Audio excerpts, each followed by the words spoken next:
Sejam muito bem-vindos a mais um episódio do Bloco Podcast. Eu sou o Hugo Quinteiro, você me encontra no X por @Hugo_Quinteiro. No episódio de hoje vamos falar sobre regulação cripto. O Estado quer você fora deste mundo.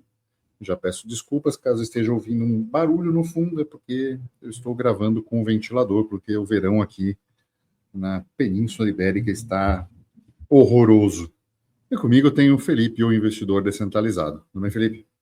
Tudo tranquilo. Mais uma vez, você vai me encontrar no Twitter, no @investidordeskDSC, porque não coube descentralizado. E vamos falar de um tema que a gente costuma abordar bastante aqui, porque faz parte da gente instruir as pessoas, né, que não só às vezes estão começando no mercado de cripto, mas também é uma discussão muito boa para quem já está nesse mercado. E falando em discussão, seria muito interessante se você até comentasse, manda aí pra gente o que você não só tá achando, mas também as suas opiniões. Isso é muito importante para a gente continuar trocando uma ideia cada vez mais próxima de vocês. Mas a grande questão é a gente falar de regulamentação, não tem nenhuma regulamentação nova, pelo menos não nesse momento que a gente está gravando, né? Mas a gente vai falar de como toda essa regulação vai muito brevemente, né, afetar a sua vida. E não tem nenhuma regulamentação nova, mas deve passar muita coisa nova, porque no dia que nós estamos gravando isso, dia 2 de julho de 2025, acaba de ser noticiado um hack de mais de R$ 1 bilhão de uma conta de reserva do Banco Central e que dizem que os criminosos estão convertendo em USDT e Bitcoin. Exatamente o que eles querem proibir. O cara consegue acessar uma conta extremamente protegida e vai para a blockchain pública. Enfim, isso mostra que quando o governo vai dizer alguma coisa tipo assim, eu vou te proteger e regular para todo mundo ter proteção, significa que assim, eu quero tirar teu acesso. Porque ele vai burocratizar. É óbvio que um hack desse não é mentiroso, é óbvio que houve falhas de segurança, é óbvio que as pessoas vão querer que isso seja, a narrativa vai ser construída toda em cima disso. Tipo, se o governo passou por isso, imagina você, cidadão comum, né? Então eu estou aqui para o governo para aumentar a segurança desse mercado todo, porque a gente é contra justamente isso, lavagem de dinheiro, terrorismo e tal, uma série de coisas, né? Aquele blá blá blá todo que a gente já sabe, né, Felipe? Normal, né? É difícil, né? Porque isso meio que abre espaço, né, para os pretextos, né? Então, surgem vários pretextos numa situação dessa. Isso abre espaço ou foi deliberadamente construído? Isso é uma coisa que a gente jamais vai saber, né? Sim, tem esse questionamento, né, que é super válido de fazer, principalmente quando se trata, né, de um país igual o Brasil, que a gente sabe que já não está mais naquela fase, né, da plena democracia. Então... E a gente que é um pouco conspiracionista, né, gosta de uma resenha conspiratória. Não acho não, cara. Sabe por quê? Quando a gente vê... por exemplo, né, anos depois que a gente vê e estuda em história, né, alguns planos que aconteceram na União Soviética, do blá blá blá, disso e daquilo, de coisas que foram cogitadas ou de coisas que foram discutidas, que algumas foram feitas e outras não, eu já não duvido de mais nada, cara. Ainda mais assim, ainda mais um país que não é completamente assim livre no sentido de você ter um fácil acesso ou um fácil controle do que é feito com as contas ou instituições públicas. Então, assim, eu não duvido não, cara. Sei lá. Nem eu, mas eu vou ficar na conspiração. Aquela coisa assim, né? Como é que tá o Brasil? Eu não posso reclamar. Então tá bom? Não, eu não posso reclamar. Então eu fico nessa teoria de conspiração que já vem sendo ventilado. Mas é o tipo da coisa que, coincidência ou não, vai permitir que uma narrativa se fortaleça, que é a necessidade de uma regulamentação maior, que é uma necessidade de uma série de normas e norminhas e proibições e questionamentos sejam feitas, né? Porque vamos ver, né, como isso vai ser.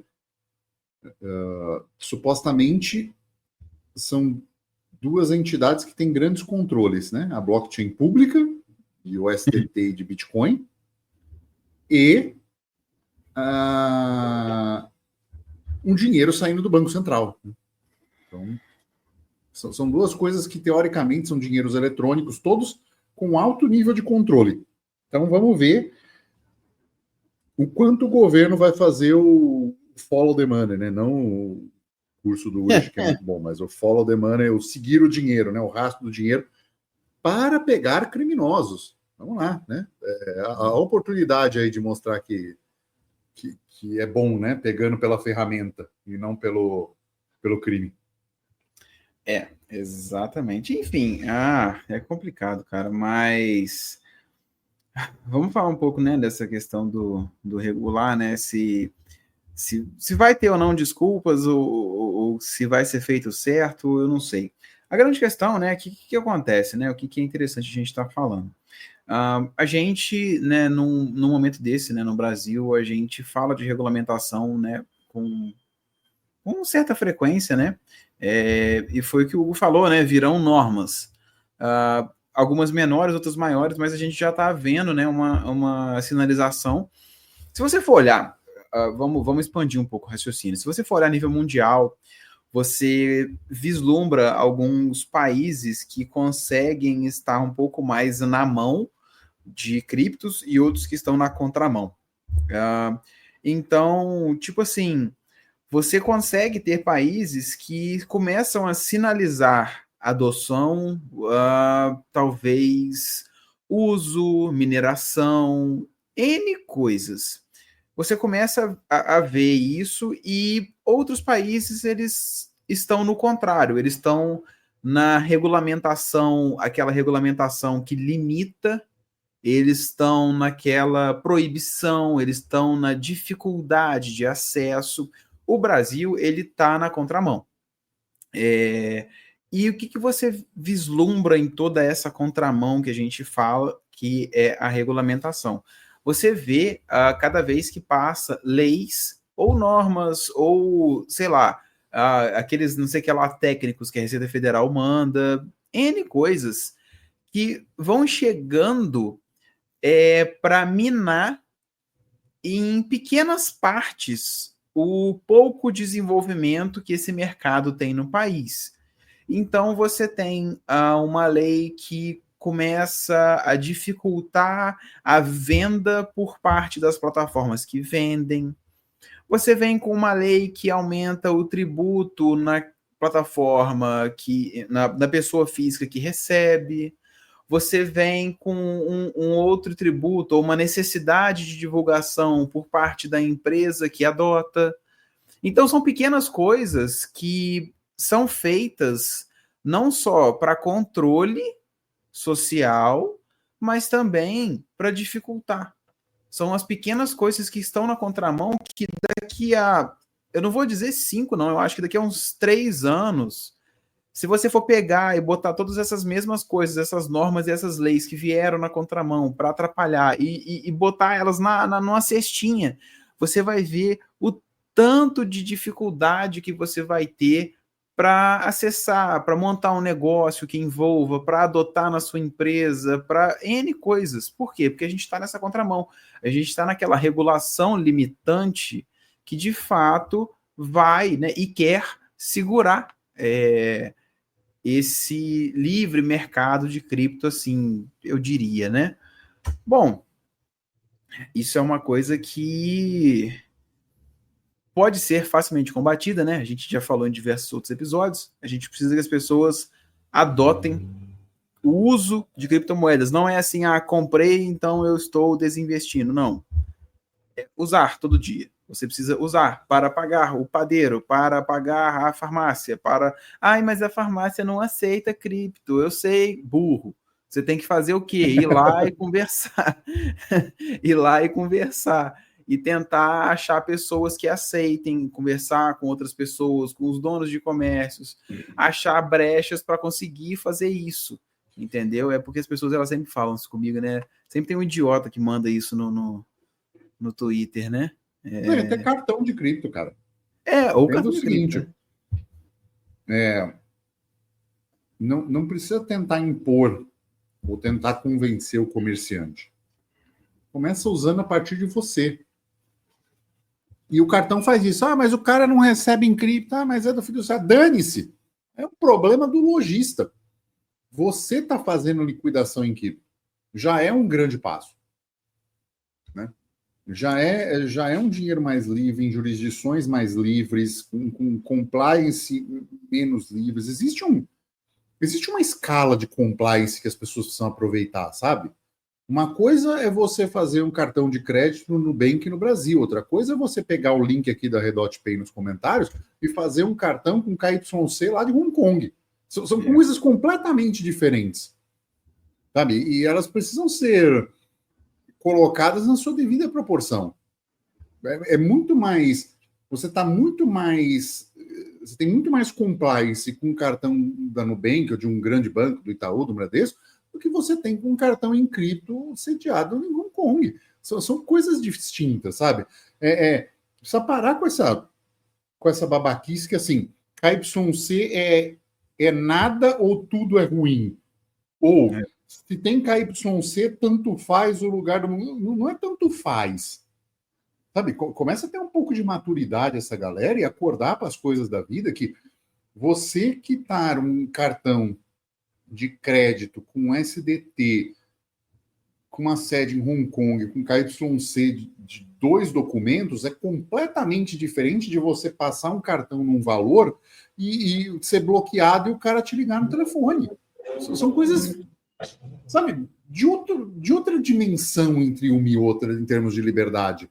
Então, vamos parar com essa narrativazinha assim, mas isso tem que. O cripto só é certo para aceitar cripto se você convencer o dono da loja a aceitar. O dono da loja que vai plantar batata. Sabe? O dono da loja que seja socialista. É problema dele.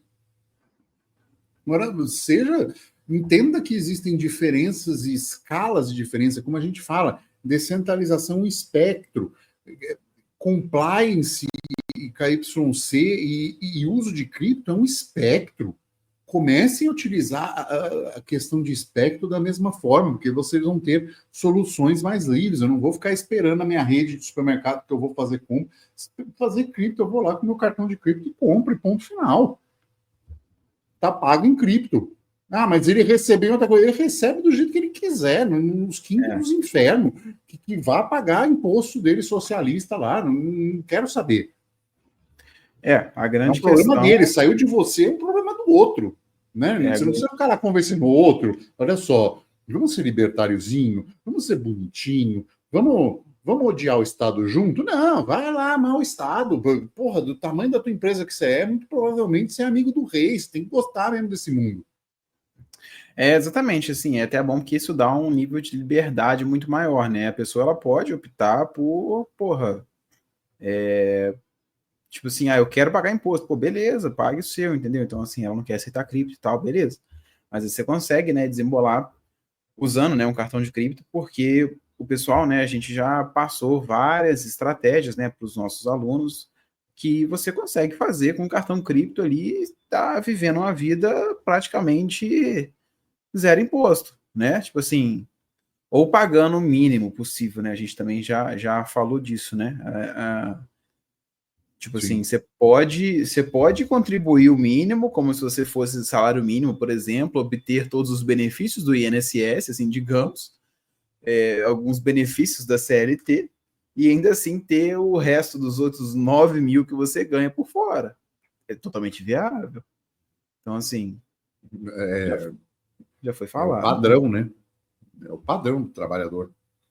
Tentar deixar o máximo possível por fora, receber como empresa, né? Enfim, tentar tirar o Estado o máximo possível das coisas. Isso é lícito, sabe? Não vamos parar também essa ocultação, essa mudança de interpretação, sabe? A elisão fiscal é lícita e dá para fazer ela tudo bonitinho com criptomoeda. É uma excelente ferramenta, né? Precisa parar desse estigma também de achar que é o seguinte, vou pôr em cripto só aquilo que eu tô sonegando, né? Fazendo crime. Não, pô.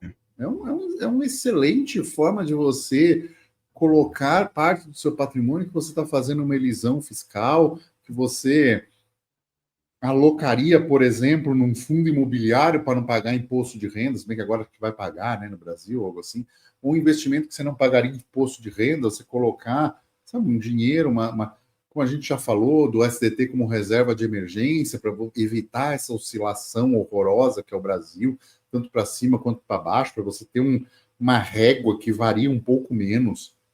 Então, tem uma série de coisas que você pode fazer, cara, e eu acho errado quando as pessoas ficam nessa dicotomia, sabe? É tudo ou nada.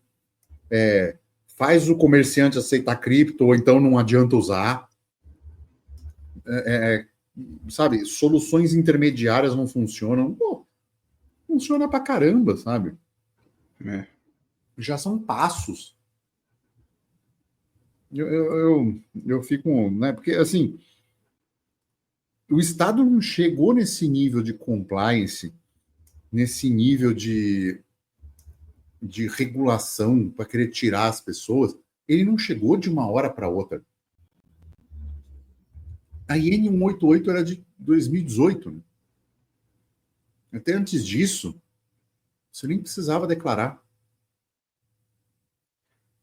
Olha o quanto em 7 anos. Olha o quanto mudou. Olha quantos passos foram dados. Não é de uma hora para outra. E aí, o ingênuo do cara que fala de usar cripto, ele quer que seja tudo de uma hora para outra. Que ele possa pagar e o cara queira aceitar, e tem que ser tudo isso de uma vez só. Não pode ser um espectro, não pode ir aos poucos. E isso é completamente errado, porque o Estado vai aos poucos, mas vai com um objetivo. Esse é o ponto. Qual é o seu objetivo? Cara, eu quero viver num mundo cripto onde comerciantes aceitem, eu possa pagar uma série de coisas assim. Existe uma solução global disso? Não. O que a gente tem? Soluções locais. Essas soluções locais resolvem o problema da maioria das pessoas? Não. O que nós temos de solução global hoje? Cartão de crédito com cripto. É a mesma coisa do comerciante aceitar? Não. Resolve o teu problema de liquidação? Resolve. Então segue a vida por aí. Com o tempo, as coisas vão. Se tem objetivo, cara, continua. Eu acho que o Felipe faz um negócio, na minha opinião, fantástico. Uma vez o cara vai perguntar, aceita cripto como pagamento? Às vezes o cara, não sei o quê. Mas toda vez que constrói um relacionamento com um serviço de mais longo prazo, se paga em cripto. Né? É complicado, cara. Assim, eu acho que talvez o mercado eu acho que ele vai conseguir ir nesses pontos, sabe? Assim, devagar que eu falo, sabe? Mas, tipo assim, a gente precisa colocar isso na cabeça das pessoas. Esse que é o problema. Essa que é a grande questão, sabe? A gente conseguir explicar isso pro cara que nos ouve, pro cara que como é que fala? Que tá adotando agora, entrando nesse meio, entendeu? Então, eu acho que isso que é isso vai chegar, eu acho que vai chegar nesse ponto, sabe? A gente vai conseguir chegar nesse meio. Mas, enfim, a grande questão é que a gente precisa, né? Eu falo isso porque eu acho que as pessoas precisam entender. A gente precisa de economias circulares, né?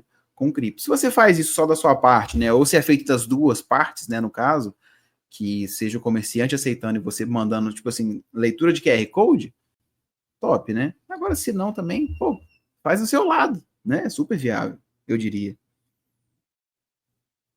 Eu vou fazer uma provocação. Uma das frases famosas no meio é: a salvação é individual. Por que na hora de usar você quer que seja coletivo? Como que é o negócio? Uma das frases é: a salvação, né? O Bitcoin, a salvação é individual. Você tem que salvar e proteger a sua família. Por que na hora de transacionar isso, você quer que a coisa seja coletiva? Para com esse coletivismo. Resolve o teu problema. O teu problema é usar cripto, pagar com cripto. Você já sabe o quanto isso tira o estado do teu dinheiro. Seja por valores, seja por horário de transação, seja por conveniências de compliance do episódio que a gente fez anterior, sabe? De segurança, de ficar ligando, de bloquear teu dinheiro, de pedir explicações para usar o seu dinheiro. Isso não existe virtualmente no mundo cripto, com cartões que sejam. Então, se isso já não existe, já é uma liberdade a mais. O KYC exigido pelas maiorias das operadoras, e tem cartão sem KYC, que o Felipe tem um Substack explicando bonitinho disso, tem post no Twitter, tem uma série de coisas assim. Então, tem que ser em KYC. Mas aí mas a taxa é alta, não sei o quê, que aí o cara começa a reclamar de taxa também. Né? Aí tem as taxas menores, tem um certo KYC. São muito menores do que qualquer banco que você utiliza cartão. A maioria das pessoas já utiliza cartão nas Congas. Por que não usar ela resolvendo o teu problema com cripto? Ah, mas o outro aceitar o outro é problema do outro. Para de ser coletivista, seu socialista laranja nojento. Não é? Para de ser socialista, bicho. Para de querer que o outro aceite aquilo que você usa. O outro usa o que ele quiser. E isso é que é legal hoje no mundo cripto. Essas intermediárias vão funcionar muito bem. Até no cenário cripto. Né? Porque, assim, é óbvio que você nos ouve e tem um pouco de razão, né? E não é um emocionado. E já se ligou que, tipo, não é que só vai sobrar o Bitcoin. Óbvio que muitos projetos vão dar errado, mas vai sobrar umas dúzias aí. E isso é importante, porque nós vamos ter intermediadores no futuro que vão estar justamente fazendo esse swap. Olha, eu quero pagar em Bitcoin, mas o Felipe quer receber em Monero. O Felipe vai pagar em Monero, mas o cara quer o SDT.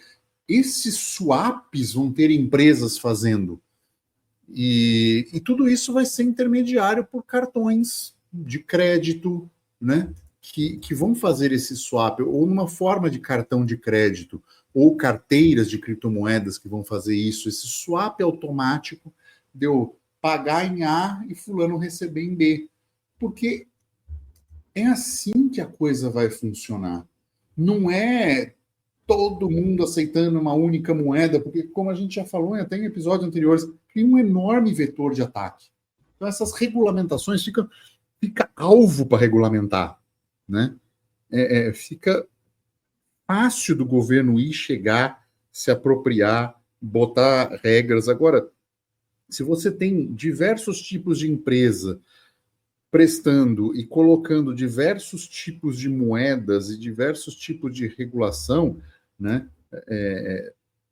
é muito mais fácil você regular uma rede de USDT do que você regular uma rede do Bitcoin. Por outro lado, é muito mais fácil você regular e procurar localizar algo na rede do Bitcoin do que é na rede do Monero. Então, as coisas são escalas, né? É sempre aquela coisa, é uma escala, não é algo fixo, não é tudo ou nada, não é dicotômico.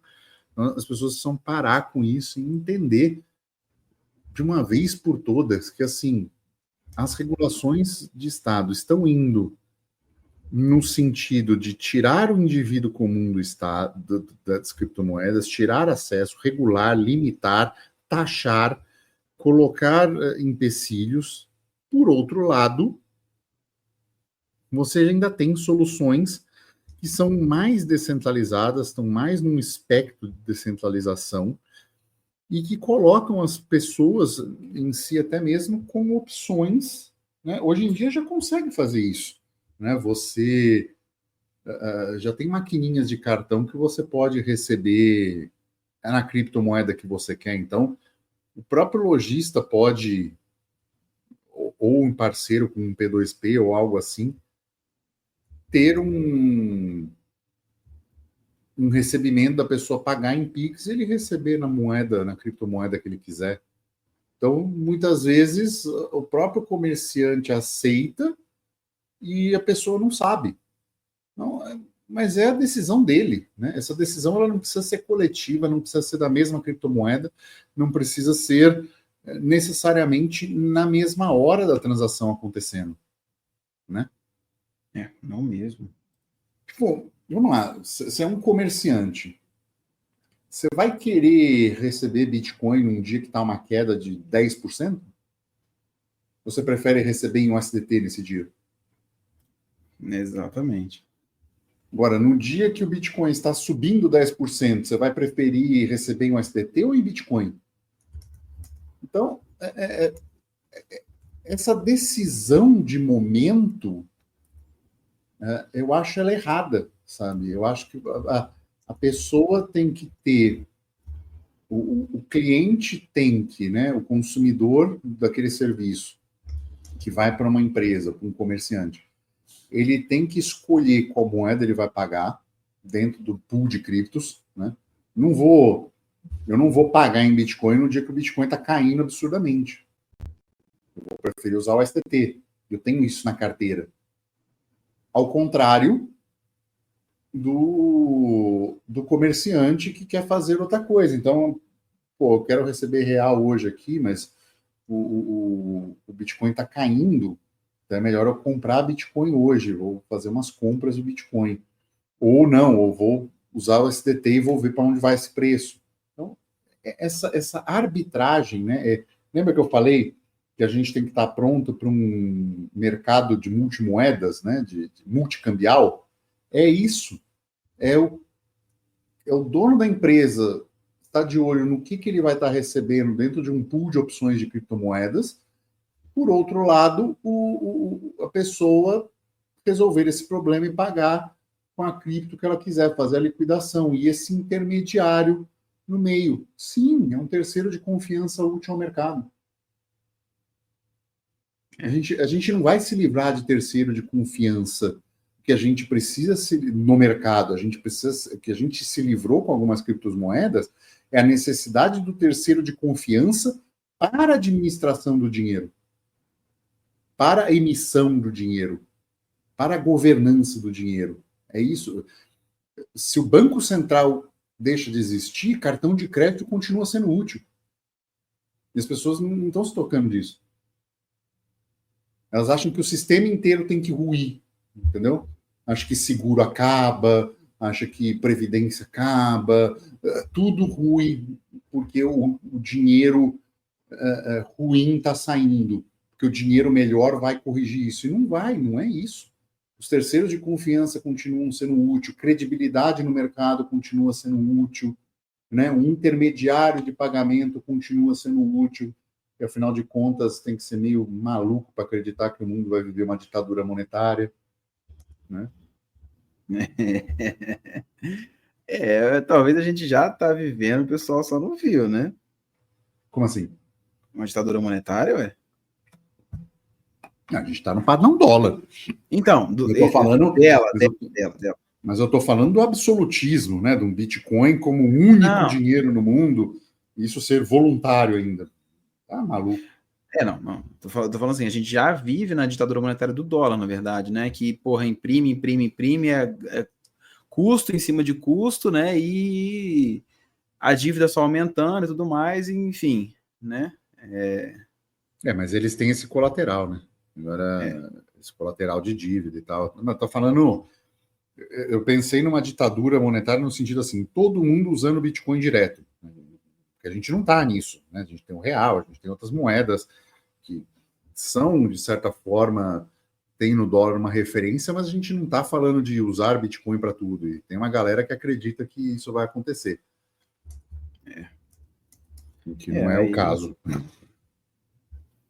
Aí é complicado.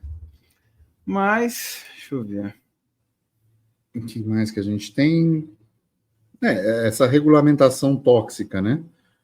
A gente fala de estudar, né? Esses swaps descentralizados, né? P2P, que não usam KYC. Então, todos esses pontos a gente pode comentar um pouco. Né? Então, esse ponto, na verdade, assim, é uma coisa que a gente já meio que já abordou, mas que ainda assim, né, é interessante falar de novo e tudo mais, é a necessidade do estudo, né? É a necessidade de você estar atento a esse tipo de coisa. Tipo assim, você tem que saber as possibilidades. Pô, eu preciso comprar tal moeda, rede, para onde que eu mando, tem como fazer swap, aonde que eu compro, como que compra, quanto tempo que demora.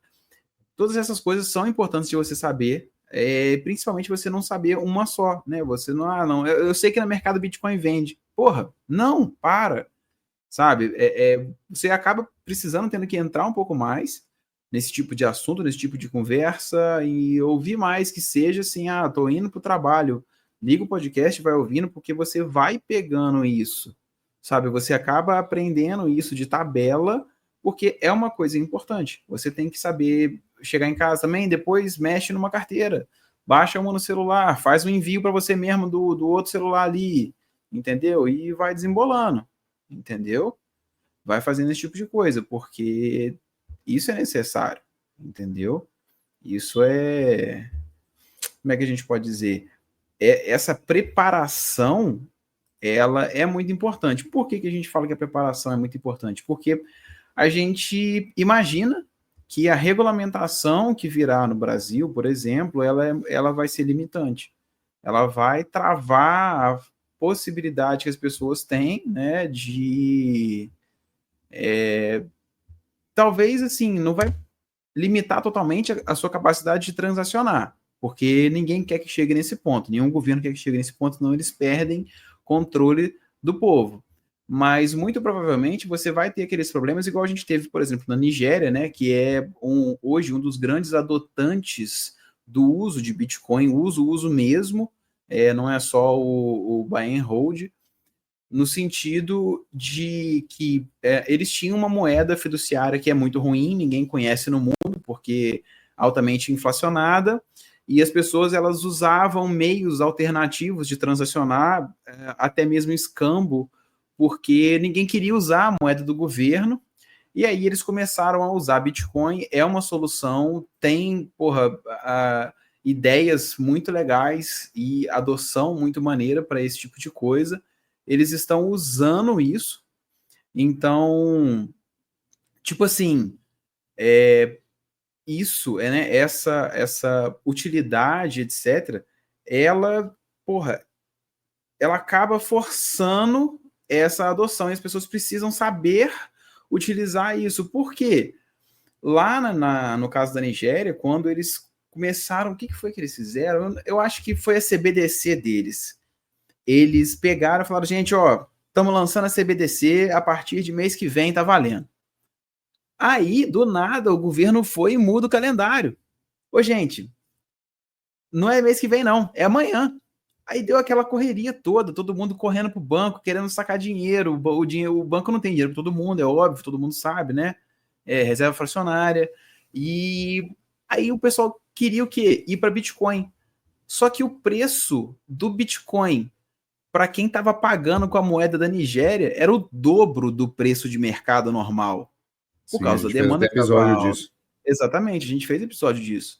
Então, assim, é o tipo da coisa que você tem que estar preparado, porque a gente viu com a taxação do Pix, a gente viu com o IOF, cara, é o tipo da coisa que é aprovado na calada da noite, na madrugada, e no dia seguinte você acorda com o negócio valendo. Então, assim, a ideia, né, de você você resistir a essa regulamentação é você ter o conhecimento de fazer esse tipo de coisa, poder se safar, porque a hora que esse negócio pega, tipo assim, ele vai acabar, entendeu? Você não consegue mais acessar. Essa que é a realidade, então você tem que ficar esperto. Sim. Ou inviabiliza o acesso, né, cara? Se torna tão burocrático, com tantas obrigações, né? Assim, é sempre aquela coisa, não é proibição, só que agora não é proibição nenhuma antes de 2018. Você não precisa fazer nada. 2018, olha, agora você precisa declarar. Olha, agora você precisa isso. Agora, se for mais de tanto, você precisa pagar. Agora, se não sei o quê, você precisa pagar. Entendeu? Agora, daqui a pouco vai falar assim, agora se você fizer um cadastro na corretora, você tem que pagar a taxa. Não vai demorar para esse custo. E são dois custos de oportunidade, né? Um custo de você já não ter comprado antes e ter perdido valorização de preço, né? E outra de você agora ter o custo todo para acessar isso e obrigações e afins e uma série de coisas. Então, tem tudo isso envolvido. E essas alternativas estão ficando cada vez mais escassas, né? Sabe, assim, a gente ainda tem, né? Por exemplo, o próprio trocador.app, mas já está começando a ficar desconfortável fazer isso sem VPN, já está, sabe, já está pedindo um setup mais elaborado, cada vez mais, né? Daqui Tipo a pouco assim, o ensino de privacidade vai ser criminalizado, cara. Eu não duvido disso, não, que a gente ainda vai ver isso em vida. Tipo assim, uma coisa que eu vejo, né, que eu sinto é que, por exemplo, a gente já falou isso aqui outras vezes, né, mas eu acho que o tema, por exemplo, do nosso curso, ele há de ser proibido, sabe?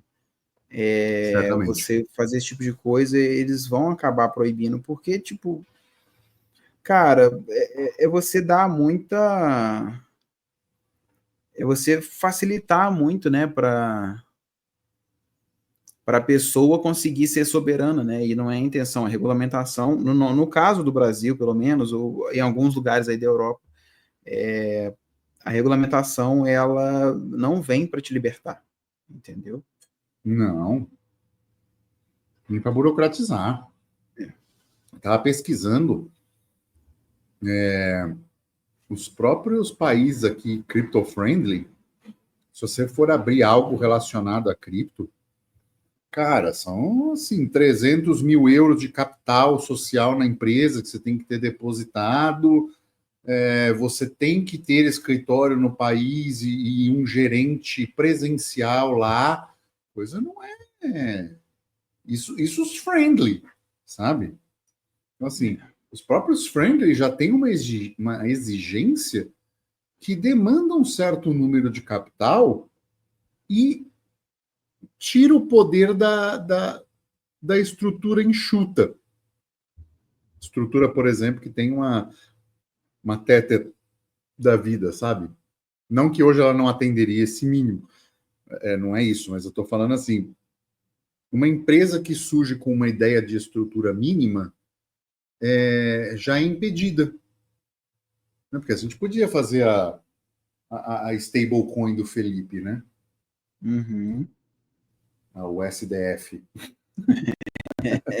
Dá para você fazer tudo. A De Felipe. Mas, né, assim, uma coisa que a gente faria de casa, ó, tá aqui a conta, o saldo é público, atualizado, quiser resgatar, resgata aqui, emitimos o token ali. Só que para a maioria das jurisdições isso seria impossível de fazer dessa forma, porque, sei lá, sou eu e o Felipe no computador aqui fazendo as coisas. Não dá. Não dá. E essas empresas têm um lucro marginal grande com uma estrutura enxuta. E essas regulamentações impedem. Isso no Brasil já seria impossível. Né? todos os que estão fazendo isso estão fazendo com brechas legais e gray area, mas assim, logo vai vir regulamentação em cima disso. Exatamente, né? É o que você falou de gray area, porque ainda dá para fazer, né? Mas vai ficar complexo, vai ficar. Mas como é que você vai fazer uma stablecoin lastreada em real fora do Brasil? Então, olha só, esse detalhe é até interessante que você falou, porque para você fazer uma stable lastreada em uma outra moeda que não é nacional, você entra em regulamentação diferente. Eu não sei em todos os países, certamente tem algum país onde isso é viável de ser feito, né? Mas no caso do Brasil, nessas últimas normativas que vieram aí, né, acerca de mercado cripto e etc., uma delas tinha exatamente esse problema, que era o quê? A gente, para fazer uma emissão de stablecoins, você só pode fazer se for em moeda nacional. Caso contrário, você tem que pagar imposto em cima de, sei lá, valorização cambial, sabe? Umas coisas absurdas assim, sabe? Então, cara, assim, outra coisa que o brasileiro não se dá conta valorização, pagar imposto de valorização cambial, cara, é um roubo, mas é um roubo descarado. Assim, ele soa absurdo até no que o pessoal chama de socialista da Europa, né?